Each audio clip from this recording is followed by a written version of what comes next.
सहना भवतु सहनौ भुनक्तु सह वीर्यं करवावहै तेजस्विनावधीतमस्तु मा विद्विषावहै।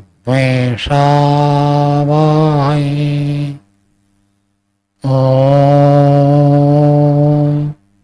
शान्ति शान्ति शान्ति। वेदांत दर्शन की दूसरी कक्षा है। वेदांत दर्शन में भूमिका के रूप में कल हमने विचार किया था वेद अंत, वेदा का अंत। तब परमपिता परमात्मा ने सृष्टि को बनाकर हम लोगों के लिए भोग अपवर्ग का साधन प्रदान किया है। सृष्टि बनाया ईश्वर, तभी हम भोग करते हैं और अनेक ऋषि मुक्ति को प्राप्त करते हैं। किंतु केवल सृष्टि से भोग और अपवर्ग प्राप्त नहीं हो सकता। भोग तो पशु भी भोगते हैं, वैसे भोग तो प्राप्त हो जाएगा, लेकिन मनुष्य लोग हम जैसे भोग भोगते हैं, इस प्रकार का भोग भोगने के लिए ज्ञान में ज्ञान की आवश्यकता है। और परमात्मा सबसे पहले वेद ज्ञान ऋषियों को प्रदान किया। सभी मनुष्य सीधा ईश्वर से वेद का ज्ञान प्राप्त नहीं कर सकते, ये शक्ति सामर्थ्य नहीं होती है। धीरे धीरे सामर्थ्य बढ़ता है। सब मनुष्य में सामर्थ्य नहीं है, तो सामर्थ्य को बढ़ाने के लिए हमें गुरुओं से पढ़ना पड़ता है। और इस सृष्टि में जो सर्वश्रेष्ठ ऋषि होते हैं, मुक्ति के लिए कुछ बाकी रहता है, वो सुरक्षित रहते हैं। अगले सृष्टि के आरंभ में उनको जन्म मिलता है, उनको वेद ज्ञान ईश्वर प्रदान करते हैं। उन्होंने ईश्वर से ज्ञान प्राप्त किया और उसी ज्ञान को वो आगे की पीढ़ी को प्रदान करते अत्यंत करुणा दया के भाव से। ऋषियों ने ज्ञान प्राप्त करके अन्य मनुष्यों को ज्ञान दिया, तभी हम मनुष्य पदवाच्य हुए। यदि ईश्वर वेद ज्ञान नहीं देते, ऋषि लोग वेद ज्ञान को आगे नहीं बढ़ाते, तो आज हम मनुष्य पदवाच्य नहीं होते। तो सबसे पहले वेद का जो व्याख्यान है वह ब्राह्मण ग्रंथ कहा जाता है। ब्राह्मण शब्द का अर्थ होता है ब्रह्म का जानने वाला। मनुष्यों में हम एक को कहते ब्राह्मण, क्योंकि वो ब्रह्म को जानता है, ब्रह्म की व्याख्या करता है।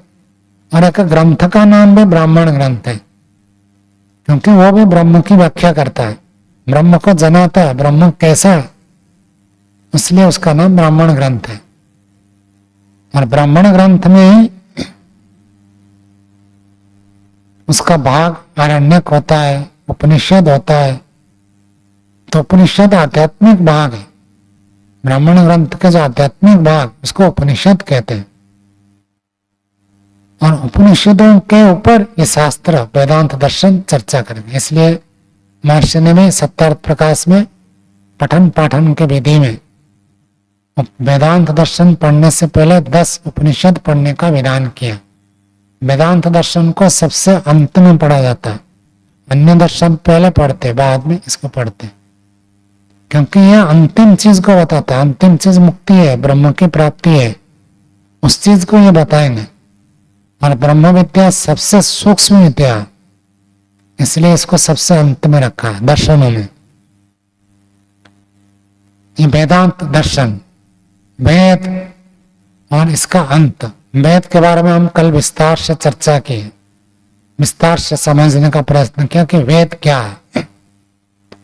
अंत शब्द के ऊपर भी विचार किया था।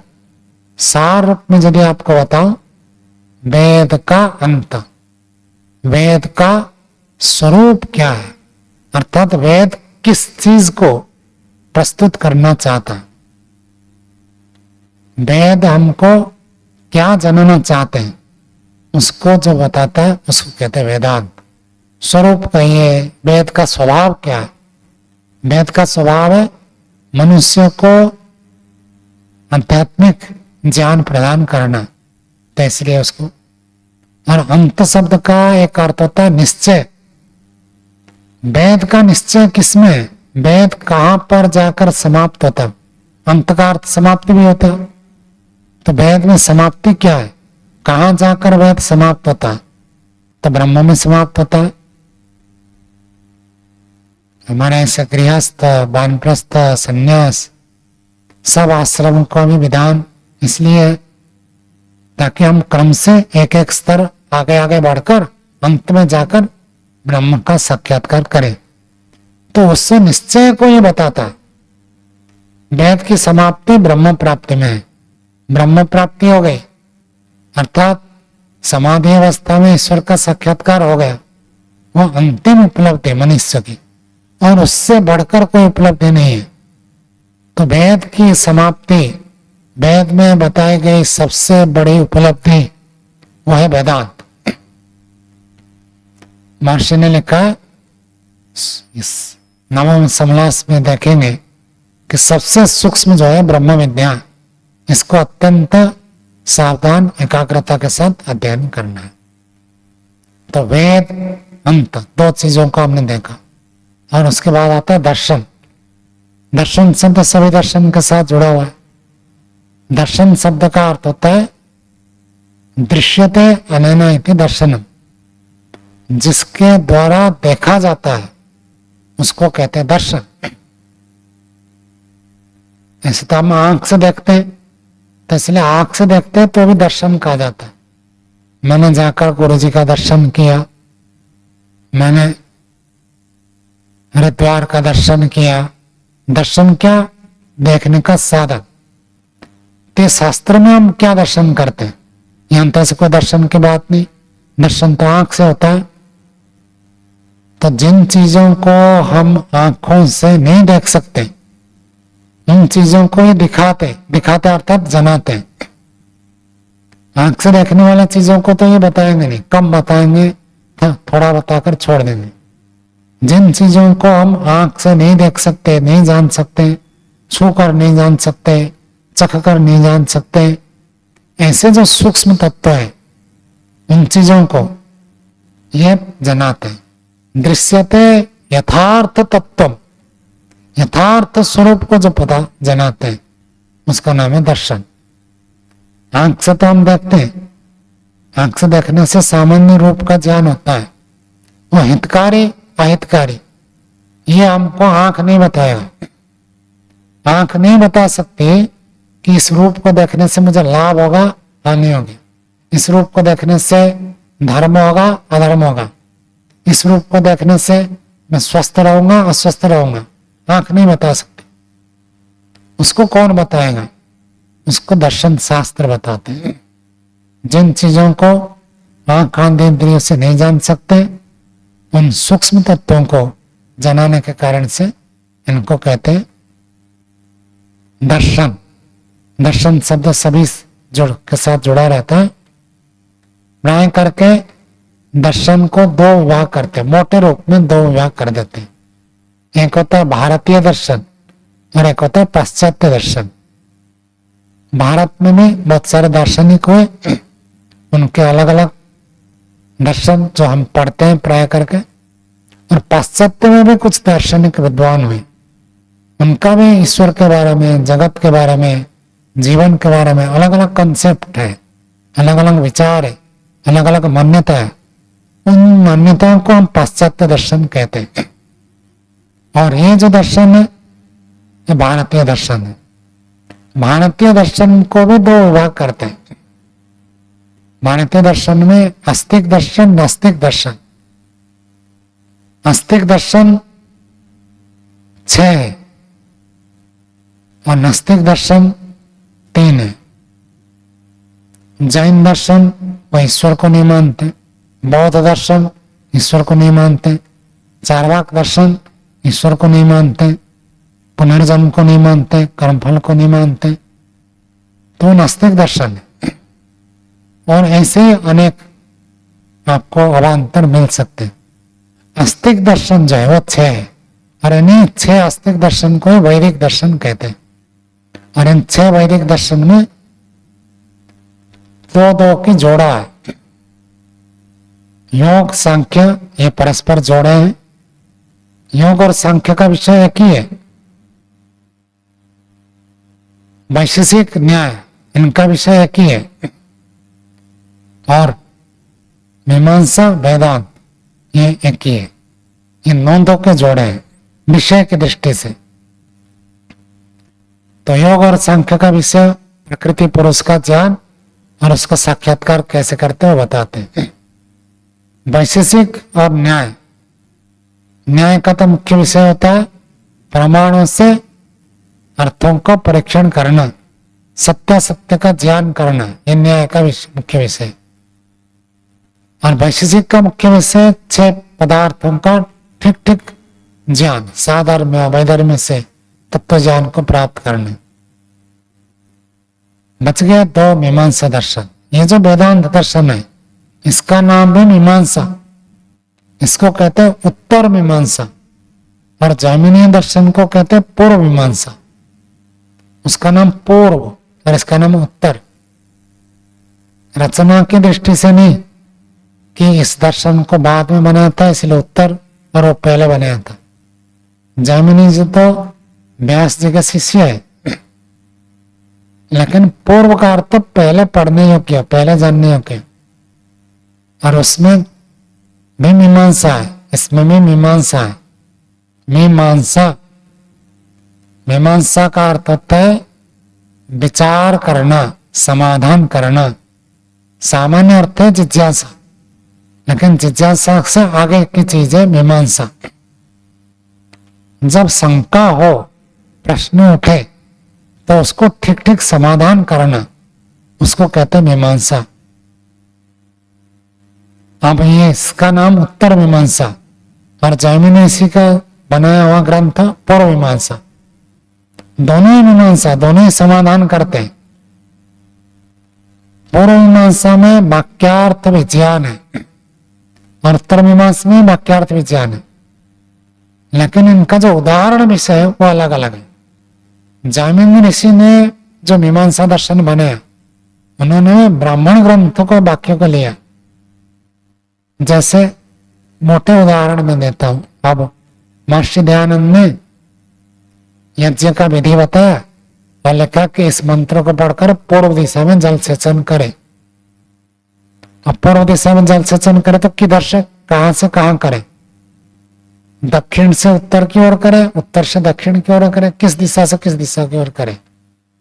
लिखा है जल सेचन करे, इतना ही लिखा है। तो कौन सी दिशा में करे?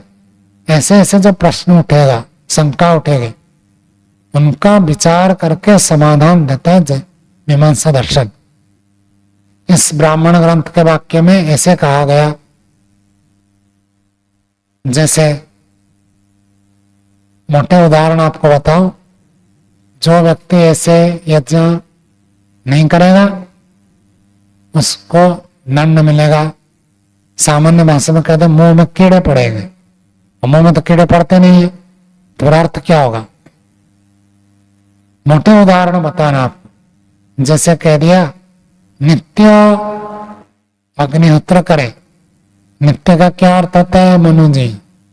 नित्य मतलब प्रतिदिन लगातार करे। 24 घंटा करेंगे क्या? तो ऐसे ऐसे प्रश्न उठेंगे। वहां तो नित्य शब्द लिखा है, और नित्य लिखे तो क्या अर्थ होगा? इन सब का समाधान जैमिनी ऋषि के द्वारा बनाए गए मीमांसा दर्शन में है। ऐसे उपनिषद जो अभी हमने पढ़ा, उन उपनिषदों में कई जगह पर ऐसे आपको शब्द मिलेंगे जहां पर इस शब्द का अर्थ क्या है। जैसे एक मोटे रूप में आपको बता दूं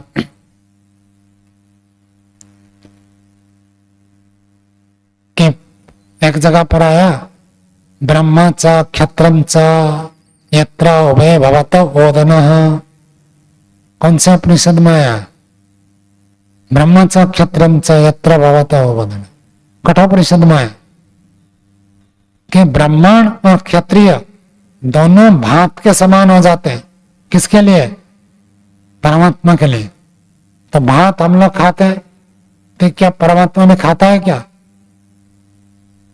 परमात्मा को कहा गया सारा संसार को खा जाता है, तो उसका क्या अर्थ होगा? तो ऐसे ऐसे जो उपनिषद में वाक्य आएंगे जिनका अर्थ सरल नहीं है, जिनका अर्थ कठिन लगता है, इसका क्या अर्थ होगा, उन वाक्यों का ये समाधान करेंगे। इसलिए इसका नाम है मीमांसा। अंतर इतना है, उसमें ब्राह्मण ग्रंथ के कर्मकांड के वाक्य है। किसमें? जैमिनीय दर्शन में। और इस दर्शन में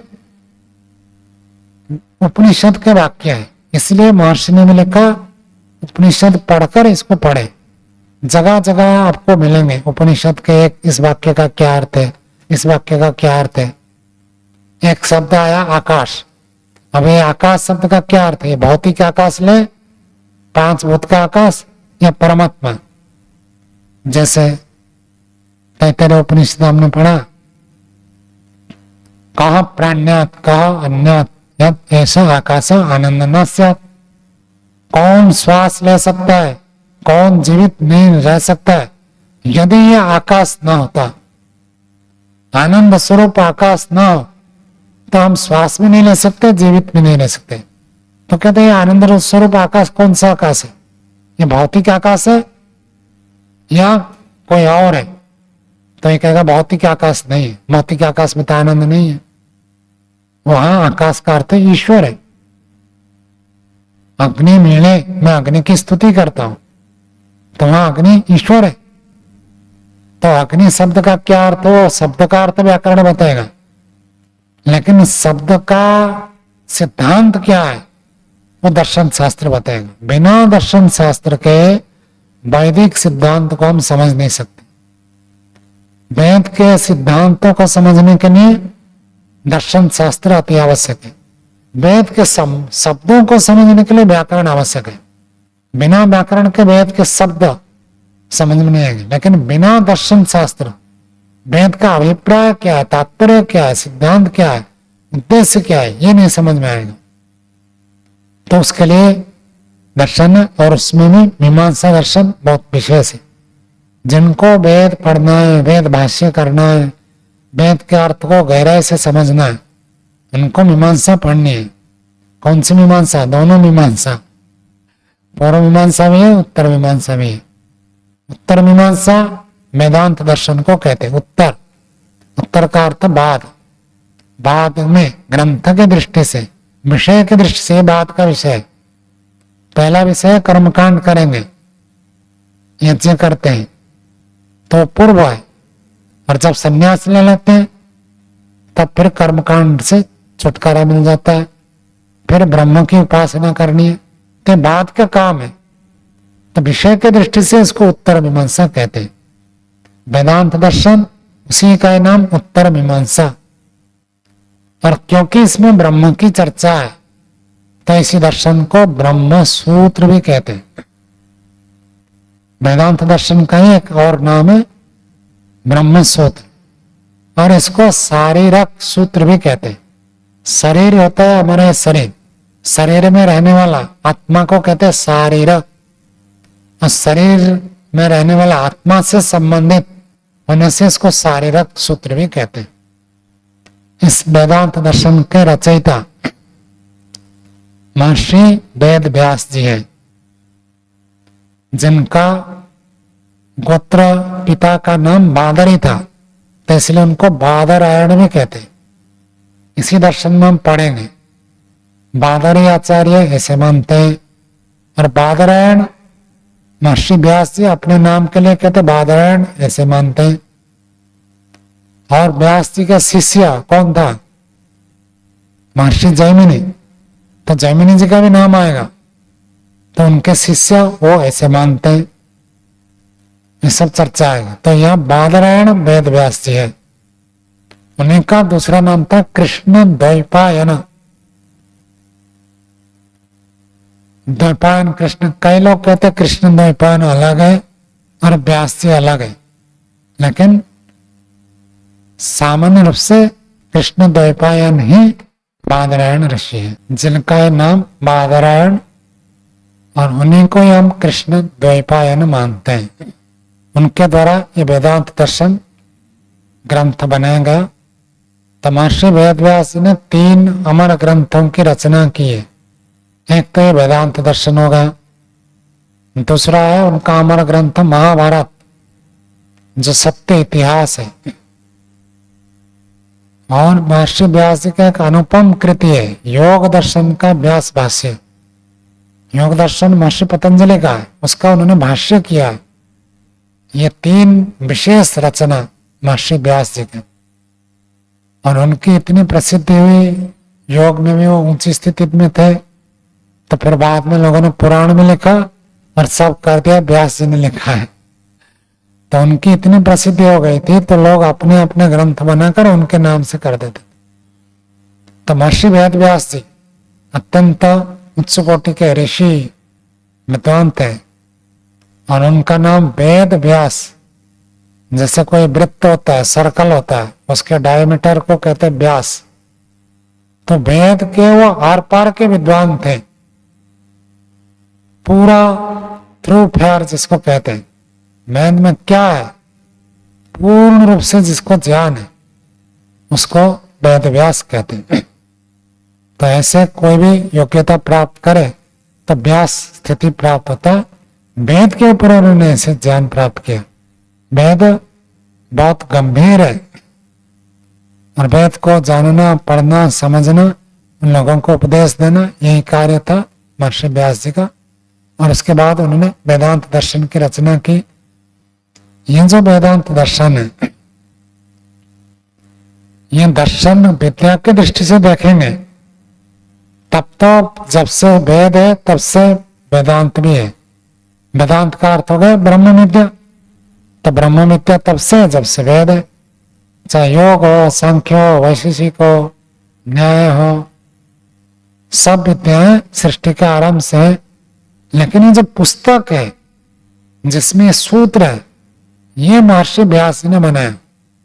पहले वेदांत विद्या तो थी, लेकिन वेदांत दर्शन जैसे हम लोग स्कूल में, कॉलेज में पढ़ते हैं, जो पुस्तक हमने पढ़ी थी, चाहे गणित का हो, विज्ञान का हो, आज के बच्चे वो पुस्तक नहीं पढ़ते, अलग पुस्तक पढ़ते हैं।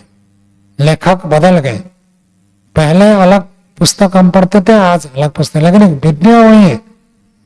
हमने भी गणित पढ़ा, विज्ञान अध्ययन किया, आज के बच्चे भी गणित पढ़ते, विज्ञान पढ़ते, केवल लेखक बदल गए। ऐसे ही अभी जो हम पढ़ रहे हैं महर्षि व्यास जी के द्वारा प्रणीत वेदांत दर्शन है। यानी जो वेदांत विद्या है, ये तो सृष्टि का आरंभ से जब से वेद है तब से विद्या है। ऐसे ही योग विद्या, ऐसे सांख्य विद्या, सब विद्याएं सृष्टि का आरंभ से जब से वेद है। वेद में सब विद्या मूल रूप में है, तो ऋषि लोग उसको वेद को पढ़कर, समझकर, आचरण करके, समाधि लगाकर, फिर विधिवत रूप से उसको व्यवस्थित करके हमारे सामने सूत्र के रूप में प्रस्तुत करते हैं। आप देखेंगे वेदांत दर्शन के सूत्र सबसे छोटे छोटे, अन्य दर्शन के सूत्र जो है थोड़े बड़े भी होते हैं। तो इसमें वेदांत दर्शन के सूत्र को केवल पढ़कर कोई अर्थ समझ जाए, ये स्पष्ट संभव नहीं। उसके पृष्ठभूमि, भूमिका, फिर किस परिप्रेक्ष्य में ये बताया जाता है, भाष्य को लेकर ही चलना पड़ता है। अन्य दर्शनों में फिर भी कुछ कुछ आप समझ सकते हैं केवल मूल सूत्र पढ़कर, लेकिन इसमें मूल सूत्र इतने सूक्ष्म है और इतने छोटे हैं, अर्थ करना कठिन है।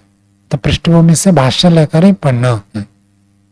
महर्षि दयानंद ने अलग अलग भाष्य पढ़ने का विधान किया और लिखा कि जहां तक हो सकते तो ऋषिकृत भाष्य को पढ़े। वेदांत दर्शन के ऊपर कोई ऋषिकृत भाष्य अभी उपलब्ध नहीं है। ऋषिकृत भाष्य में हम योग दर्शन में व्यास जी का भाष्य, वर्ष व्यास जी ऋषि थे तो उनका भाष्य उपलब्ध है। न्याय दर्शन में गौतम ऋषि का न्याय दर्शन और वात्स्यायन मुनि का भाष्य मिलता है। और मीमांसा दर्शन जैमिनी मीमांसा में साबर भाष्य मिलता है, बाकी में ऋषि भाष्य नहीं मिलता। तो इसलिए हम ब्रह्म मुनि जी का भाष्य पढ़ते हैं। स्वामी ब्रह्म मुनि जी आर्य जगत के एक प्रकांड विद्वान थे। और आपको बताऊं, इतने उच्च कोटि के विद्वान थे, भारत सरकार ने बृहत विमान शास्त्र जो संस्कृत में था उसका अनुवाद करने का काम स्वामी ब्रह्म मुनि जी को दिया था, क्योंकि वो गोपनीय था, वो किसी को प्रकाशित करना नहीं चाहते थे। तो भारत सरकार ने, उस समय की बात है, तो कौन अनुवाद करेगा, वो बाहर नहीं जा सकता, किससे मिल नहीं सकता, किससे बात नहीं कर सकता, एकांत में रहकर करना पड़ेगा, ऐसे ऐसे, और विद्वान उच्च कोटि का होना चाहिए। तो स्वामी ब्रह्म मुनि जी का नाम लिया गया था। स्वामी ब्रह्म मुनि जी विद्या मार्तंड उपाधि से युक्त थे। व्याकरण के तो प्रकांड विद्वान थे। निरुक्त के ऊपर उन्होंने भाष्य किया। निरुक्त पढ़ना समझना ही कठिन होता है, उसके ऊपर उन्होंने भाष्य किया। और सामवेद के ऊपर भी शायद, ऋग्वेद के महर्षि दयानंद ने जहां भाष्य किया, कुछ अध्याय कुछ मंडल छूट गए थे, तो उसका भाष्य स्वयं ब्रह्म मुनि जी ने किया। वेद का भाष्य करना कोई सामान्य बात नहीं, इतने उच्च कोटि के विद्वान थे। और उन्होंने प्राय करके सभी दर्शनों के ऊपर भाष्य किया। मीमांसा का नहीं है, बाकी सभी दर्शन में उन्होंने भाष्य किया। तो वैशेषिक, सांख्य और वेदांत, इनमें हम स्वामी ब्रह्म मुनि जी का भाष्य पढ़ते हैं। महर्षि दयानंद ने लिखा कि वेदांत दर्शन के ऊपर वात्स्यायन मुनि का भाष्य। न्याय दर्शन में तो वात्स्यायन मुनि भाष्य मिलता है, वेदांत में नहीं मिलता। और अन्यत्र महर्षि ने लिखा बौधायन मुनि कृत भाष्य। बौधायन एक बहुत बड़े आचार्य हुए और उनका नाम व्याकरण में भी आता है।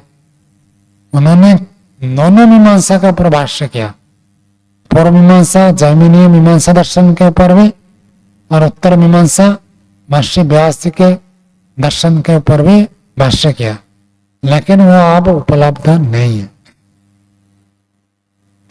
अभी जो उपलब्ध है, उन्होंने बहुत विस्तार से भाष्य किया था।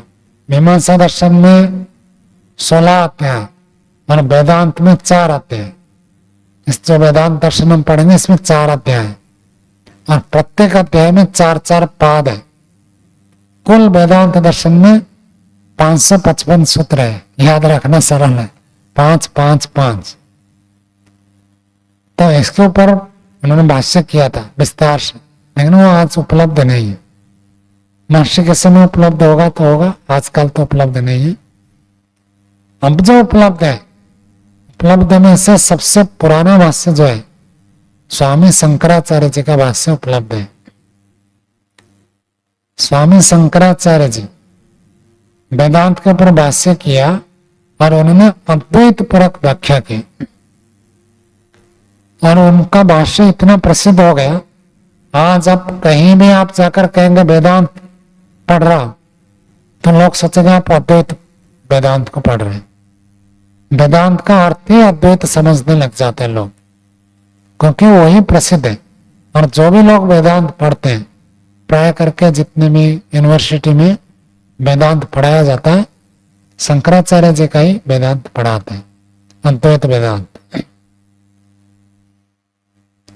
वेदांत दर्शन इतना विशेष है, और किसी दर्शन के ऊपर आपको ऐसे विशेष व्याख्या नहीं मिलेगी। सबसे ज्यादा प्रसिद्ध तो एक योग दर्शन है।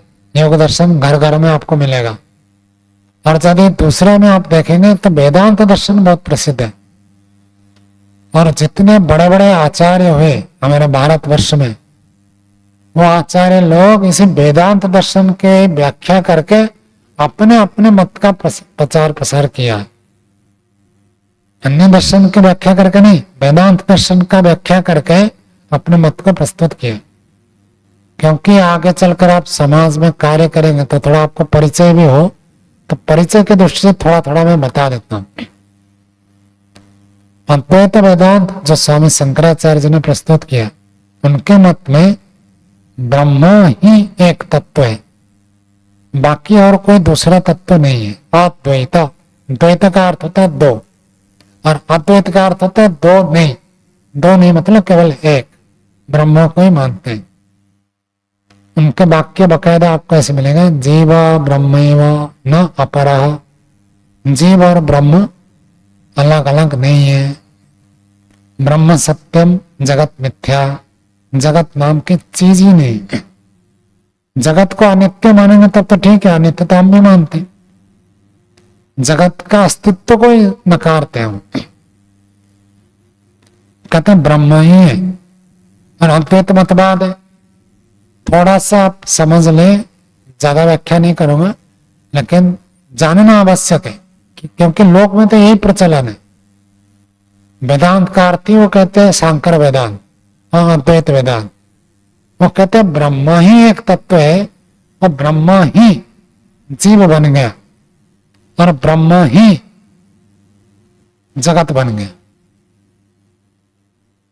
ब्रह्म से अतिरिक्त जीव नहीं है, ब्रह्म से अतिरिक्त जगत नहीं है। ब्रह्म ही अभिन्न निमित्त उपादान कारण मानते हैं। ब्रह्म अभिन्न, अभिन्न का अर्थ भिन्न भिन्न नहीं, अलग अलग नहीं। और निमित्त कारण में ब्रह्म है, बनाने वाला कौन है? ब्रह्म। और बनने की चीज भी ब्रह्म है, रॉ मटेरियल भी ब्रह्म को मानते हैं, और निमित्त कारण भी ब्रह्म को मानते हैं। ब्रह्म ही जगत के रूप में प्रसिद्ध हो गए, ऐसे स्वामी शंकराचार्य जी का मत है। स्वामी शंकराचार्य जी के बाद स्वामी रामानुजाचार्य हुए, उनका विशिष्ट अद्वैत मत है। अद्वैत तो वो भी मानते हैं, लेकिन वो विशिष्ट, विशिष्ट शब्द का संस्कृत में अर्थ होता है, विशिष्ट का अर्थ है युक्त होना। जैसे वस्त्र, वस्त्र को लाल से युक्त कर दिया तो लाल वस्त्र, लाल विशिष्ट वस्त्र हो गया। तो ब्रह्म को तो मानते हैं, लेकिन वो ब्रह्म कैसे विशिष्ट है? शंकराचार्य जी जो ब्रह्म को मानते हैं उसमें क्या है? उसमें वो मानते हैं कि ब्रह्म निर्गुण है, वह संसार के प्रपंच में नहीं आता। जगत को बनाना, करना, चलाना ये सब ब्रह्म नहीं करता। ब्रह्म से आगे उत्पत्ति की प्रक्रिया होती है, दूसरे दूसरे तत्व बनाते हैं, वो हिरण्यगर्भ, फिर ईश्वर। ईश्वर को और ब्रह्म को वो अलग मानते, वो सब ईश्वर इस संसार का संचालन करते, ब्रह्म नहीं। ब्रह्म निर्गुण निराकार है, उसमें कोई परिवर्तन नहीं, ऐसे उनकी मान्यता। और जो विशिष्ट अद्वैत मानते हैं रामानुजाचार्य, वो ब्रह्म को निर्गुण या सगुण मानते, गुण के साथ। इसलिए कह दे सगुण का अर्थ गुण से युक्त हो गए, युक्त हो गए तो विशिष्ट, युक्त बराबर विशिष्ट, विशिष्ट अद्वैत। तो भेद तीन प्रकार होता है, सजातीय भेद, विजातीय भेद और स्वगत भेद। सजातीय भेद, आप भी मनुष्य है, मैं भी मनुष्य हूं, मनुष्य मनुष्य, ये जो भेद है ये सजातीय भेद है। और विजातीय भेद होता है, मैं मनुष्य हूं, दूसरा गाय, घोड़ा, कुत्ता, बिल्ली, ये पशु पक्षी, ये विजातीय, उनकी जाति अलग, हमारे जाति अलग, तो हम उनसे भेद है, तो विजातीय भेद हो गए। और एक होता है स्वगत भेद, जिसको इस शरीर को हम मानते हैं, शरीर में हाथ अलग है, पैर अलग है, पूरा एक शरीर है, देवदत्त तो वही है, लेकिन हाथ अलग है, पैर अलग है, ये स्वगत भेद। तीन प्रकार का भेद समझ में आया, मनु जी समझ में आया? सजातीय भेद, विजातीय भेद, स्वगत भेद। तो जो रामानुजाचार्य मानते हैं वो कहते हैं ब्रह्म में सजातीय भेद नहीं, क्योंकि दूसरा ब्रह्म तो है नहीं, दूसरा नहीं, तीसरा नहीं, सजातीय भेद नहीं है। और विजातीय भेद भी नहीं है, ब्रह्म तो इस प्रकार है, कोई दूसरे प्रकार ब्रह्म है ऐसे भी नहीं है। लेकिन स्वगत भेद है। जो ब्रह्म जीव है वो जीव ब्रह्म अलग है, और जो जीव जगत है वो ब्रह्म अलग है, और शुद्ध ब्रह्म अलग है। तो ब्रह्म में ही अलग अलग अलग अलग मानते। स्वामी शंकराचार्य जी के और इनके मत में अलग हो गया। स्वामी शंकराचार्य जी तो माइक को भी ब्रह्म कहते, पुस्तक को भी ब्रह्म कहेंगे, लकड़ी को भी ब्रह्म, सबको ब्रह्म ही कहते। लेकिन रामानुजाचार्य कहते हैं ये ब्रह्म में भेद है, ये अलग अलग पुस्तकस्थ ब्रह्म अलग स्वरूप है और चेतन ब्रह्म अलग है। ब्रह्म के अलग अलग गुण है। किस गुण से युक्त हो जाए तो माइक बन जाएगा, किस गुण से युक्त हो जाए तो पुस्तक बन जाएगा, किस गुण से युक्त हो तो शरीर बन जाएगा। ये सब उसको स्वगत भेद मानते हैं। ऐसी मान्यता है श्री रामानुजाचार्य। और शंकराचार्य जी और रामानुजाचार्य में थोड़ा अंतर है। शंकराचार्य जी जो मानते हैं ब्रह्म ही जगत बन गया, ब्रह्म ही जीव बन गया, तो कैसे बन गया? तो कोई ना कोई तो मानना पड़ेगा। ब्रह्म अचानक ऐसे जीव कैसे बन जाएगा, ब्रह्म अचानक जगत कैसे बन जाएगा?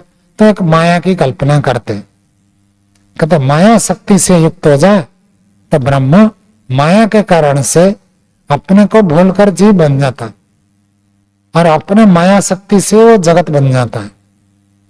रामानुजाचार्य उसका खंडन करते, कहते ब्रह्म तो सर्वज्ञ है, उसको माया कैसे दबा देगी? माया उसको दबा नहीं सकती। वो कहते माया से ब्रह्म नहीं बनता, ब्रह्म की ही शक्ति है, वो अलग अलग शक्ति है। एक शक्ति जीव बनने की, एक शक्ति जगत बनने की, एक शक्ति शुद्ध स्वरूप। तो इसलिए उनका अद्वैत होते होते विशिष्ट अद्वैत, ब्रह्म को एक तत्व को मानते लेकिन विशिष्टता भिन्नता से युक्त मानते, इसलिए विशिष्ट अद्वैत हो गए। वो सगुण मानते हैं ब्रह्म को। स्वामी शंकराचार्य जी निर्गुण मानते हैं और माया शक्ति मानते हैं, ये माया को नहीं मानते। उसके बाद एक आचार्य है माध्वाचार्य। माध्वाचार्य जी जीव को बिल्कुल अलग मानते हैं और ईश्वर को अलग मानते हैं। और उनका मत है कि जीवात्मा मुक्ति को प्राप्त करने पर भी जीव जीव ही रहेगा, ब्रह्म ब्रह्म ही रहेगा, बिल्कुल अलग अलग है। शंकराचार्य जी का मत अलग है। वो कहते जब तक बंधन में है तब तक आप जीव है, जब मुक्ति हो जाएगी जीव ही ब्रह्म बन जाता, ब्रह्म में लय हो जाता, ब्रह्म से अलग जीव का सत्ता नहीं मिलेगी जब मुक्ति हो जाए। ऐसे स्वामी शंकराचार्य जी मानते। लेकिन माध्वाचार्य जी कहते हैं ना, जीव का अलग अस्तित्व है, ब्रह्म का अलग अस्तित्व है। तो वो दो तत्व मानते हैं। हमारा जैसे त्रैतवाद है, वो त्रैतवाद न मानकर द्वैतवाद द्वैतवाद मानते हैं। जीव और ब्रह्म को अलग अलग कर दिया ना, इसलिए वो द्वैतवाद है। तो माधवाचार्य जी का द्वैतवाद है। तो एक कहते एक स्वतंत्र तत्व है और एक परतंत्र तत्व है। स्वतंत्र तत्व में केवल ईश्वर, उसको हम परमात्मा कहते हैं, ब्रह्म कहते हैं, वही बात है। ईश्वर ब्रह्म परमात्मा स्वतंत्र है। ईश्वर के बारे में उनका जो कंसेप्ट है इतने अंश में तो ठीक है, ईश्वर एक स्वतंत्र सत्ता है, हम भी स्वतंत्र सत्ता मानते। और जो परतंत्र सत्ता है, परतंत्र सत्ता को कुल मिलाकर वो एक मानते। जीव को और जगत को मिलाकर परतंत्र सत्ता कहते हैं। और ईश्वर इस परतंत्र सत्ता को नियंत्रण करता है और इस परतंत्र सत्ता सत्व को जगत बनाता है और जीव बनाता है। ऐसे माध्वाचार्य जी की मान्यता है। तो दोनों में अलग अलग भेद देखते हैं, इसलिए माध्वाचार्य जी का मत को अलग कहा जाता है। शंकराचार्य जी से बिल्कुल विपरीत है, इनका मत अलग है। भेद तो ये स्वीकार करते हैं।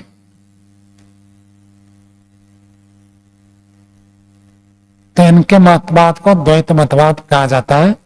परतंत्र सत्ता के अंतर्गत तो जीव और जगत को तो मानते हैं, लेकिन इसमें भी थोड़े उनके मत में और हमारे वैदिक सिद्धांत में थोड़ा सा अंतर है, क्योंकि उनका द्वैतवाद है, हमारा त्रैतवाद है। हमारा त्रैतवाद में प्रकृति के स्वतंत्र सत्ता को हम स्वीकार करते हैं। है जड़ सत्ता है लेकिन उसकी स्वतंत्र सत्ता है, और जीव परतंत्र होते हुए स्वतंत्र करता, ईश्वर के अधीन होते हुए जीवात्मा कर्म करने में, फल भोगने में स्वतंत्र अपना अस्तित्व रखता है। इस रूप में इनसे थोड़ा वैदिक सिद्धांत अलग होता है। बाकी जितने सब वेदांत के व्याख्याकार हैं उनसे अधिक मेल तो हमारा माधवाचार्य जी से खाता। पूरा पूरा ये वैदिक सिद्धांत जैसे त्रैतवाद स्वामी दयानंद जी का स्वीकार है, ऐसे इनका भी नहीं है। उसके बाद एक आचार्य है निम्बक आचार्य। निम्बक आचार्य जी द्वैत अद्वैत मानते हैं, इसलिए इनके दर्शन को कहा जाता है भेद अभेद। ये ब्रह्म में भेद भी मानते हैं और अभेद भी मानते हैं। कहते हैं कभी ब्रह्म द्वैत होता है, कभी अद्वैत होता है, कभी वो सगुण हो जाएगा, कभी निर्गुण हो जाएगा। इनके मत में ब्रह्म साकार भी हो सकता है, ब्रह्म निराकार भी हो सकता है, साकार भी हो सकता है। सगुण निर्गुण दोनों है। सगुण निर्गुण तो हम भी स्वीकार करते हैं, लेकिन ये जो सगुण निर्गुण स्वीकार करते हैं, अवतार ग्रहण करने को भी स्वीकार करते हैं निम्बक आचार्य। तो इसलिए उनके मत से वैदिक मत मेल नहीं खाता, और कहते कभी तो ये भेद रहेगा, कभी अभेद हो जाएगा। जैसे अभी सृष्टि चल रहा है तो जगत अलग है, जीव अलग है और ब्रह्म अलग है, तो इस रूप में भेद देखते हैं। और जब मुक्ति हो जाएगी ये अभेद रूप में ब्रह्म की प्राप्ति स्वीकार करते हैं। तो इसी रूप में निम्बकाचार्य जी का मत है। उसके बाद एक वल्लभाचार्य हुए। वल्लभाचार्य जी का जो मत है वह शुद्ध अद्वैत है। शंकराचार्य जी का अद्वैत, रामानुजाचार्य जी का विशिष्ट अद्वैत, माधवाचार्य जी का द्वैतवाद, निम्बकाचार्य का द्वैत अद्वैत, भेद अभेद कहते हैं, और वल्लभाचार्य का शुद्ध अद्वैत। शुद्ध अद्वैत का अर्थ ये कहते हैं ब्रह्म ही सब कुछ है, शुद्ध ब्रह्म है, लेकिन इनकी सब बड़ी समस्या है कृष्ण को ही ब्रह्म मानते हैं। श्री कृष्ण जी को कहते यही ब्रह्म है। बाकी लोग तो जैसे अभी इसके ऊपर निम्बक आचार्य के चर्चा है, वो तो सभी अवतार को स्वीकार करते हैं, लेकिन ये कृष्ण जी को ही ब्रह्म भगवान के रूप में स्वीकार करते हैं, और कृष्ण की भक्ति को ही ब्रह्म उपासना मानते हैं। जब कृष्ण की भक्ति करते हैं तो ब्रह्म उपासना ऐसे मानते हैं।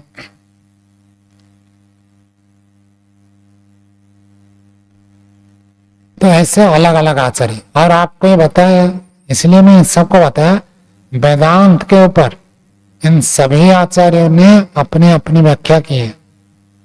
इन वेदांत के सूत्रों के ऊपर ही शंकराचार्य जी की व्याख्या मिलती है, इसी के ऊपर रामानुजाचार्य की व्याख्या मिलेगी, इसी के ऊपर माधवाचार्य की व्याख्या मिलेगी।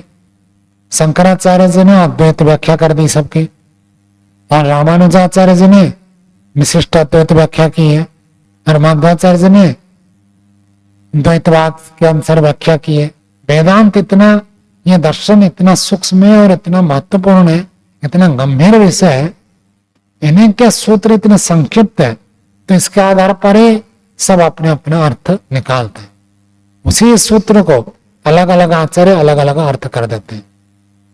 तो इनको गंभीरता से पढ़ना इसलिए आवश्यक है। इसलिए वेदांत दर्शन पहले पढ़ने के लिए मना कर, क्योंकि आप पहले बार पढ़ेंगे, अन्य कुछ स्वाध्याय हुआ है, वैदिक सिद्धांत को जानते हैं, तब जाकर इसको पढ़ने से अच्छे तरह से स्पष्ट होगा। शुरुआत कोई व्यक्ति संस्कृत थोड़ा सा पढ़ा और सीधा इसको पढ़ेगा तो अर्थ कठिन पड़ता है। वैदिक सिद्धांत को कम से कम जानता है तो पढ़े तो कुछ हम समझ सकते हैं, स्पष्ट रूप से जान सकते हैं।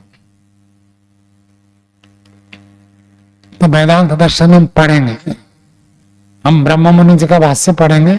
इनके भाष्य की विशेषता है, ये बहुत संक्षेप में भाष्य किया, अन्य जितने भाष्यकार है सब बहुत विस्तार से भाष्य है और वैदिक सिद्धांत के अनुकूल भी नहीं है, त्रैतवाद के अनुसार व्याख्या नहीं है। ब्रह्म मुनि जी ने त्रैतवाद के अनुसार व्याख्या की है और कहीं कहीं पर महर्षि दयानंद का जो मंतव्य है उसको भी ये उद्धृत करते हैं। तो महर्षि दयानंद जी के तो भक्त है ही और शुद्ध त्रैतवाद के, ये वेद के विद्वान थे और निरपेक्ष रूप से उन्होंने व्याख्या की है। और उस समय वेदांत के ऊपर अथवा अन्य दर्शन के ऊपर यदि कोई जिज्ञासु पढ़ना चाहे उसके लिए सरल भाव में संक्षिप्त में उपलब्ध नहीं था। तो ब्रह्म मुनि जी का भाष्य जहां संक्षिप्त है वहां बहुत सरल है, अत्यंत सरल संस्कृत में लिखा है। थोड़ा सा भी जैसे व्यक्ति व्याकरण अष्टाध्यायी यदि ना पढ़ा हुआ हो तो भी यदि सामान्य अनुवाद आदि भी पढ़ा हुआ हो, इतना मात्र भी पढ़ा हुआ तो व्यक्ति पढ़कर अच्छे तरह से समझ सकता है। भाव बहुत सरल है, संक्षिप्त है। तो इसलिए हम ब्रह्म मुनि जी का भाष्य पढ़ेंगे। और ब्रह्मचारियों के लिए ये नियम है, जितने सूत्र जिस दिन होंगे, बहुत ज्यादा तो होंगे नहीं, 5-7 सूत्र होंगे एक दिन में। शुरू में थोड़ा कम होंगे, बाद में थोड़ा अधिक होंगे, ऐसे। तो जितने सूत्र हो जाए सूत्रों को उसी दिन याद करना है और सूत्रार्थ बिना देखे अगले दिन सुनाना है। आज जितने पाठ हो गए अगले दिन सभी सूत्रों को और सूत्रों का अर्थ को बिना देखे सुनाना है। और जो भाष्य है इस भाष्य को आपको भाष्य देखकर उसका अर्थ क्या समझ में आए वो बताना है।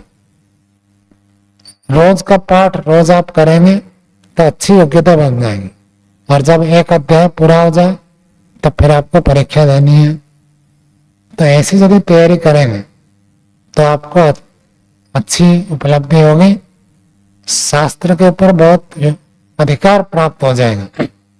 रोज का पाठ रोज सुनाना और अध्याय पूरा हो जाए तो परीक्षा देनी, इतना करेंगे तो हो जाएगा। जो कुछ समझ में नहीं है तो पूछ सकते, पूछने के लिए कभी किसी को मना नहीं किया। पाठ में पूछना पूछ सकते हैं, पाठ समाप्त होने के बाद भी पूछ सकते हैं। कोई अधिक शंका है, गंभीर है तो बाद में पूछ लेना। और कोई पंक्ति पूछनी है तो पाठ में भी पूछ सकते हैं। और पाठ सुनाने की प्रक्रिया पाठ शुरू होने से पहले रहेगा। तो 10 बजे पाठ होगा तो आप लोग 9:30 बजे आ जाना, पाठ सुनाना, फिर 10 बजे हम शुरू करते हैं।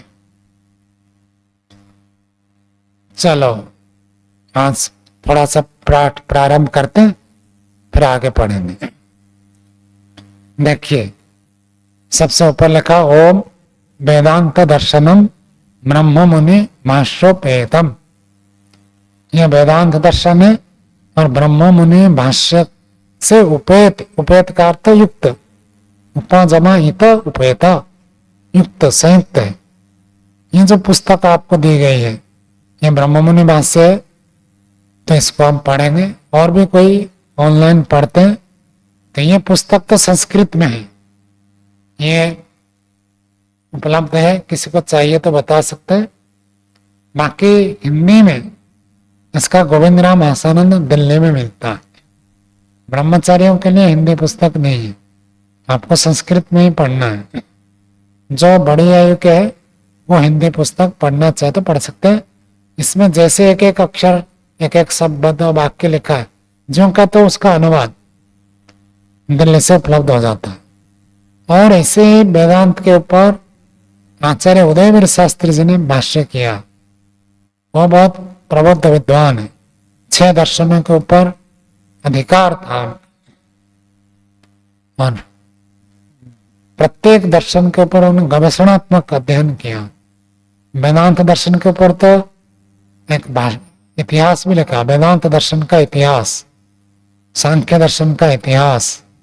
तो उनका जो वेदांत दर्शन है ब्रह्मसूत्र नाम से मोटी पुस्तक है, वो पढ़ सकते हैं आप। गंभीर था, वो स्वतंत्र है, उसको अलग से स्वाध्याय के रूप से आपको पढ़ना है। कहीं कहीं उसका भाष्य इसका भाष्य अलग हो सकता है, किसी एक आध सूत्र में अलग हो सकता है, लेकिन वो वैदिक सिद्धांत है। आचार्य उदयवीर शास्त्री जी वैदिक विद्वान थे, उनके भाष्यों को आप पढ़ सकते हैं। तो ये पुस्तक जिसको आवश्यकता है पढ़े तो अच्छी बात है। हम इसी पुस्तक से पढ़ेंगे, इसी की पृष्ठ संख्या, इसकी पंक्ति आपको सब बताई जाएगी। प्रथमो अध्याय है, ये प्रथम अध्याय, इसमें 4 अध्याय, उसमें से ये प्रथम अध्याय। तत्र प्रथमा पाद, उस प्रथम अध्याय में भी ये पहला पाद है, उसका पहला सूत्र है। सूत्र बोलिए, अथा तो ब्रह्म जिज्ञासा। अथा, अब अथा शब्द के बहुत सारे अर्थ है। शास्त्र में अथा शब्द के बहुत सारे अर्थ देते हैं। तो सबसे पहला अर्थ है अथा। अथ का अर्थ होता है मंगल। ब्रह्मा जी ने चारों वेदों का जो जानता है उसको हम कहते हैं ब्रह्मा। तो ब्रह्मा जी ने सबसे पहले जो शब्द उच्चारण किया था वो 2 शब्द है, एक ओम और एक अथ। इसलिए हमारे ग्रंथों में शुरू में अथ शब्द आता है। अथ शब्द का अर्थ हुआ मंगल होता है।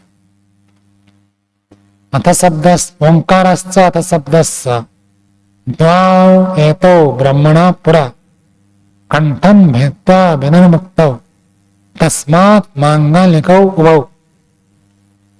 4 वेदों का ज्ञान 4 ऋषियों ने प्राप्त किया, उसको फिर ब्रह्मा जी ने प्राप्त किया। ब्रह्मा जी ने सबको उपदेश दिया। जितने भी शास्त्र है, चाहे व्याकरण हो, दर्शन हो, छंद हो, ज्योतिष हो, सभी शास्त्रों का आदि वक्ता कौन है?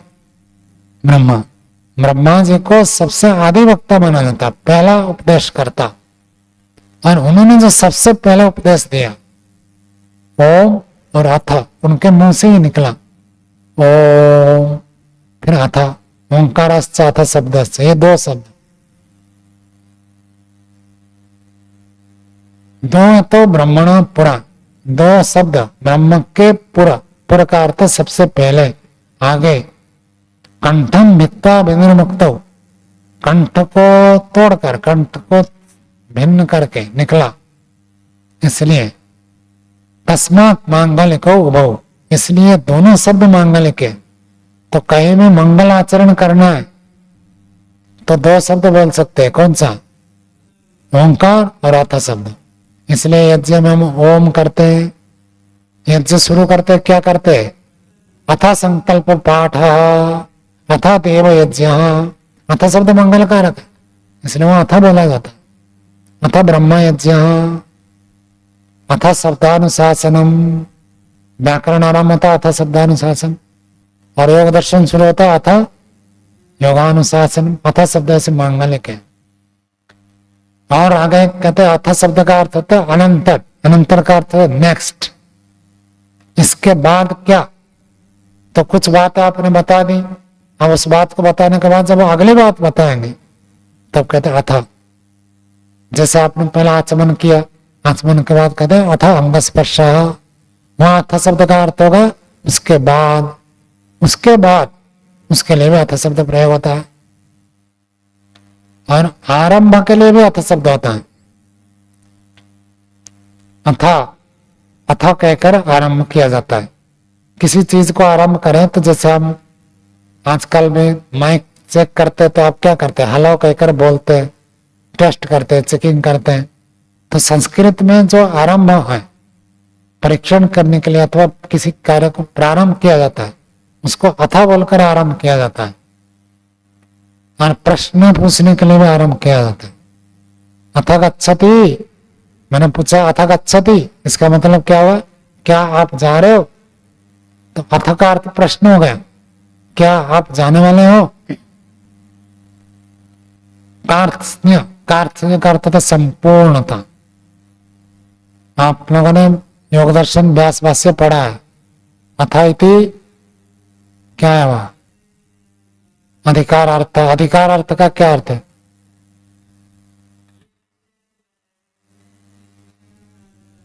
अधिकार पूर्वक कहना। जैसे आप किसी को घर में भोजन के लिए बुलाते हैं, कब बुला सकते हैं? जब आपके पास भोजन रखा हुआ और तो भोजन नहीं है तो आप कह सकते हैं कि आइए भोजन करिए, वो हाँ कह देगा तो है नहीं तो कैसे खिलाएंगे। तो जिसके पास सामर्थ्य है वो अधिकार को प्राप्त करता है। तो वहां अधिकार का अर्थ होता है आरंभ से लेकर अंत तक को पूर्ण ज्ञान उनके पास है। जो व्यक्ति पूर्ण जानकारी रखता है वही कह सकते हैं अथा। अब मैं इस बात को व्याख्या करूंगा क्योंकि उसके पास अधिकार है। हमारे पास, मैं फिजिक्स के अधिकारी विद्वान नहीं, फिजिक्स नहीं कह सकता हूं। योग शास्त्र के लिए तो कह दूंगा, फिजिक्स के लिए नहीं कह सकता हूं। तो जो जिस विषय में अधिकृत विद्वान है अर्थात पूरा जानता है वो उस विषय में कहेगा। जिसका जो विषय, तो एक कार चिन्ह पूर्णता को अथ कहता है। और वृथा निरर्थक अवध्यो, कहीं कहीं पर वाक्य को पूरा करने के लिए, श्लोक को, छंद को पूरा करने के लिए अब 2 अक्षर कम पढ़ रहे हैं, तो 2 अक्षर कम पढ़ रहे हैं तो क्या करें, अथ शब्द को वहां जोड़ देते हैं। छंदों में अक्षर गिनती होती है। अनुष्टुप छंद में कितने अक्षर है? 32। 8 8 8 8 है ना, 32 अक्षर है। अब कोई छंद बना रहा है, श्लोक बना रहा है, 30 अक्षर होगा, 2 अक्षर कम पड़ गए तो अथा जोड़ देंगे, तो अथा का एक अर्थ हो गया। और त्रिष्टुप छंद में 44 अक्षर, 11 11 11 11, 42 हो जाए तो 2 जोड़ना है तो अथा जोड़ दे। और अथा का अर्थ होता है अनेक, नाना भेद, बहुत सारे को भी अथा कहते हैं। और अर्थ का अर्थ होता है दोनों, ये भी वो भी, ऐसा भी वैसा भी, दोनों को कहने के लिए भी अथ शब्द का प्रयोग होता है। अब अथ शब्द के तो इतने सारे अर्थ है, तो इनमें से यहाँ कौन सा अर्थ है? अथा तो ब्रह्म जिज्ञासा।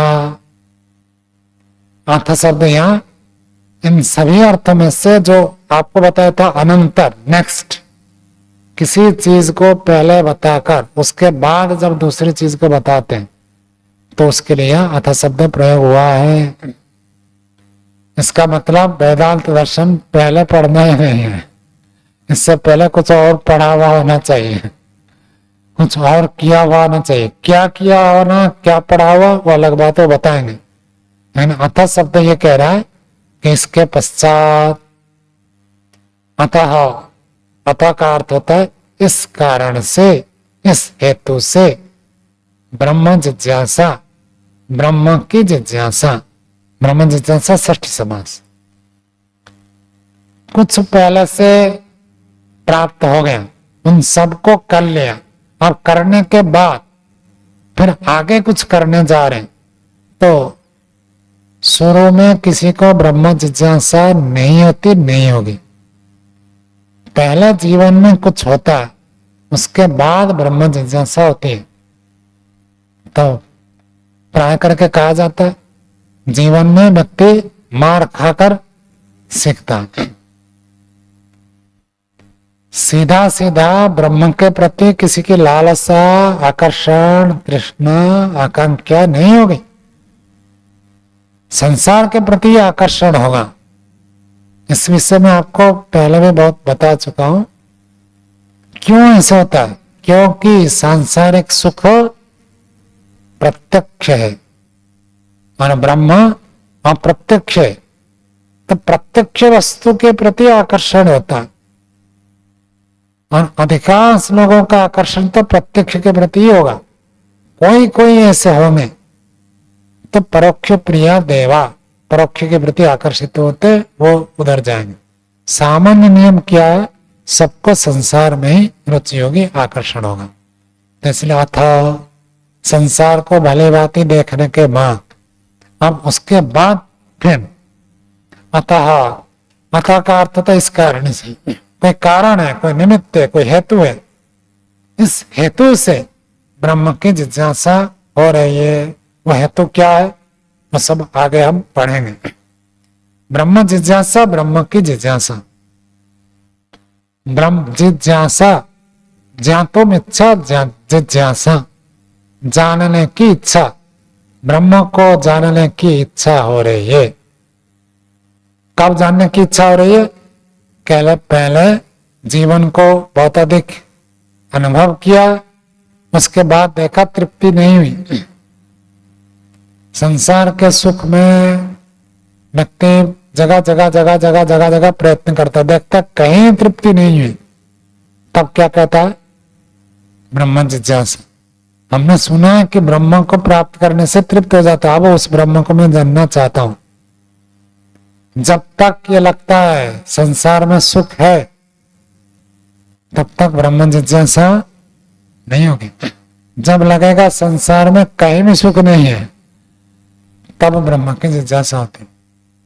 नहीं तो व्यक्ति एक नौकरी छोड़ता है, दूसरी नौकरी करता है, सरकारी नौकरी से रिटायर्ड हो जाता है, फिर प्राइवेट में जाकर नौकरी करता है, क्योंकि उसमें सुख दिखाई दे रहा। तो जब तक संसार में सुख दिखाई देता है, तब तक ब्रह्म की जिज्ञासा नहीं होती। वो सोचता है इसी से ही मैं सुख को प्राप्त कर लूं, तृप्त हो जाऊंगा। और जब एक एक एक एक जगह देखते देखते थक जाता है, कहीं भी नहीं है, जब लगता है संसार में कहीं भी तृप्ति नहीं हो सकती है, इस हेतु से फिर सोचता चलो अब ब्रह्म की जिज्ञासा करें, ब्रह्म को जानने की इच्छा करें। तो आज हमारा समय हो गया, आगे हम इसका भाष्य कल पढ़ेंगे। यहीं पर विराम देते हैं।